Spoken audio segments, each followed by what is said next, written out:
نحمده ونصلي على رسوله الكريم اما بعد فاعوذ بالله من الشيطان الرجيم بسم الله الرحمن الرحيم يا ايها الذين امنوا كتب عليكم الصيام كما كتب على الذين من قبلكم لعلكم تتقون صدق الله العظيم۔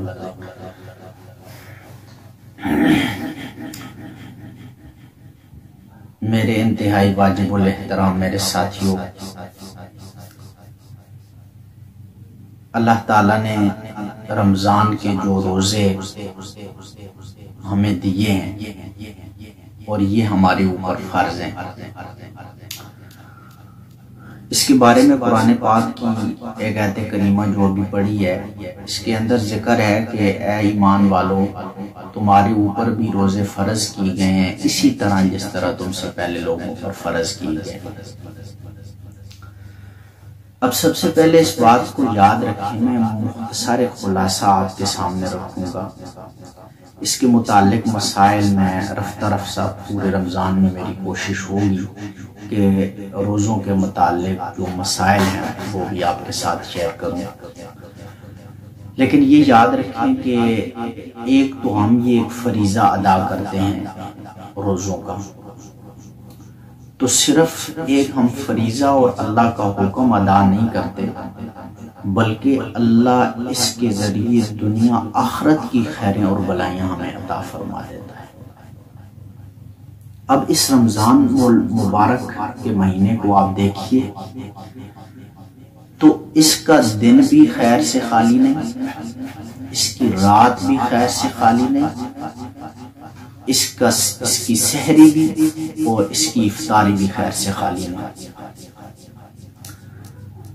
اس کے روزے کے بارے میں اللہ کے حبیب صلی اللہ علیہ وسلم نے فرمایا کہ من صام رمضان ایمانا واحتسابا غفر له ما تقدم من ذنبه، فرمایا کہ جس نے ایمان کی حالت میں اس ثواب کی نیت سے روزہ رکھا اخلاص کے ساتھ، تو فرمایا اس کے اس روزے کی وجہ سے اللہ پچھلے صغیرہ سارے گناہوں کو معاف فرما دے، ہاں بڑے گناہ تو بس معاف ہو۔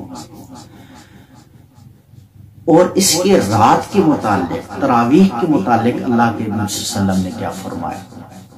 فرمایا کہ من قام رمضان ایمانا واحتسابا غفر له ما تقدم من ذنبه، جو رات کی تراویح قیام کرتا ہے تو اللہ اس کی وجہ سے بھی اس کے سابقہ گناہوں کو معاف فرما دیتے ہیں۔ اب آئیے اس کی سحری کی طرف، تو سحری کا کھانا اس کے بارے میں اللہ کے نبی صلی اللہ علیہ وسلم نے کیا فرمایا؟ اب دیکھیں، کھانا ایک مباح کام ہے جس کا ذکر قرآن میں ہے، کلوا واشربوا، کھاؤ پیو، کوئی زیادہ کھاتا ہے تھوڑا کھاتا ہے کوئی حرج نہیں، اس میں کوئی ثواب کوئی گناہ کی بات نہیں، ٹھیک ہے جی۔ لیکن سحری کے کھانے کے بارے میں کیا فرمایا؟ سحری کے بارے میں اللہ کے نبی صلی اللہ علیہ وسلم نے فرمایا تسحر، سحری کرو، سحری کھاؤ، اس لیے کہ فَإِنَّ فِي السَّحُورِ بَرَکَةً، اس کھانے کے اندر اللہ نے برکت رکھی۔ فرق ہوا کہ نہیں؟ عام دنوں کا اور سحری کا کتنا فرق ہوا؟ اور اس کی افطاری کے بارے میں کیا فرمایا اللہ کے حبیب صلی اللہ علیہ وسلم نے؟ ادھر ہم دیکھ لیتے ہیں، تو فرمایا کہ جو روزہ دار جب افطار کرتا ہے تو اللہ ایک خوشی اس کو افطار کے وقت دیتے ہیں، اور یقیناً خوشی ہوتی ہے ان لوگوں کو کہ جو روزہ افطار کرتے ہیں، خاص کر اس وقت میں جو گرمیوں کا موسم ہے، تو جب پورا دن کا پیاسا جب وہ روزہ دار روزہ افطار کرے گا تو اس کی کیا حالت ہوگی، وہ خوشی کی کوئی انتہا نہیں ہوگی۔ اور دوسری خوشی حضور فرماتے ہیں کہ اللہ اس روزہ دار کو قیامت کے دن عطا فرمائے۔ اور ساتھ یہ بھی فرمایا اللہ کے حبیب صلی اللہ علیہ وسلم نے کہ فرمایا کہ جو لوگ افطاری میں جلدی کرتے ہیں، جب تک لوگ افطاری میں جلدی کرتے رہیں گے اللہ کی خیریت، اللہ ان لوگوں کے ساتھ خیر اور بلائی کا معاملہ فرماتے رہیں گے۔ یعنی جلدی سے مراد یہ ہے کہ جب یوں ہی مغرب داخل ہوئی افطاری کر لی، دیر نہ کی جائے، اللہ خوش ہوتے ہیں۔ سحری میں تاخیر ہے، یعنی سحری کے تاخیر سے مراد یہ نہیں ہے کہ آپ صبح صادق ہو گئی ہے تو کھاتے پیتے رہیں کہ جی آخری اذان کا ہے، یہ نہیں ہے۔ سحری کا مطلب یہ کہ اول وقت میں نہ کھائیں، آخری وقت میں کھائیں، ٹھیک ہے جی۔ جس طرح آج کا جو روزہ ہے وہ 3:53 پہ سحری ہوئی تھی، اب 3:53 پہ ہوئی تھی تو آپ 3:30 کے اوپر کر لیں، ٹھیک ہے جی۔ اور اس کے اندر بھی فقہا فرماتے ہیں 4-5 منٹ پہلے احتیاطاً آپ اپنی سحری کو بند کر دیں۔ یہ مسائل میں آگے آپ کو جا کر بتاؤں گا، لیکن میں آج صرف رمضان کی جو فضیلت ہے اس کے متعلق آپ کو بتا رہا ہوں۔ اور اللہ کے رسول صلی اللہ علیہ وسلم نے فرمایا کہ جو منہ کی بو ہوتی ہے، روزے دار کی بو ایک پیدا ہو جاتی ہے معدے کے خالی رہنے کی وجہ سے دن بار کی، فرمایا کہ اللہ کو مشک کی خوشبو سے، مشک سے زیادہ اللہ کو وہ پسند ہے۔ آپ اندازہ لگائیے کہ کتنا اللہ رب العزت کا احسان ہے۔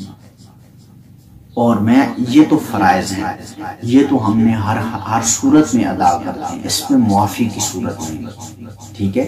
مسائل میں آپ کو بات کے اندر بتاؤں گا کہ کہاں پہ رخصت ہے، کہاں پہ فدیہ، یہ بات کی ہے، لیکن یہ 30 دن 29 دن ہمارے اوپر یہ فرض ہے، یہ فرض ہے۔ اس سے ہٹ کر میں آپ کو بتاتا ہوں کہ حضور فرماتے ہیں کہ جو شخص اللہ کی رضا کے لیے ایک دن کا روزہ رکھتا ہے، ایک دن کا وہ روزہ رکھتا ہے، تو اللہ تعالیٰ اس آدمی کو جہنم سے 70 سال جو ہے کی مسافت اس کو دور کر دیتے ہیں، یعنی وہ دور ہو جاتا ہے۔ اتنا اللہ کا احسان ہے۔ تو اس لیے روزے ہم لوگوں کے اوپر اسلام کی ایک بنیاد کا ایک حصہ ہے۔ فرمایا نا کہ 5 چیزیں اسلام کی بنیاد ہیں، ان میں سے ایک نماز ہے، اس کے اوپر میں بھی انشاءاللہ کسی بیان میں تفصیل سے بات کروں گا۔ دوسری زکوٰۃ ہے، اس پہ بھی بات ہوگی، اور تیسری روزہ ہے، اور پھر اس کے بعد حج ہے، اور سب سے پہلی جو چیز ہے وہ کلمہ ہے۔ تو کلمہ، نماز، زکوٰۃ، روزہ، حج، 5 چیزیں یہ اسلام کی بنیاد ان کو قرار دیا گیا ہے، ان میں سے ایک روزہ ہے۔ تو ایک مسلمان کے لیے اس کا فریضہ، جس طرح نماز فرض ہے اسی طرح روزہ بھی فرض ہے۔ تو اس میں آپ کے ساتھ جو مسائل ہوں گے وہ بات کے اندر بھی میں آپ کو بتاؤں گا، لیکن آج صرف اس کی فضیلت کے متعلق میں نے آپ سے گفتگو کی۔ اللہ تعالی ہمیں عمل کی توفیق عطا فرمائے۔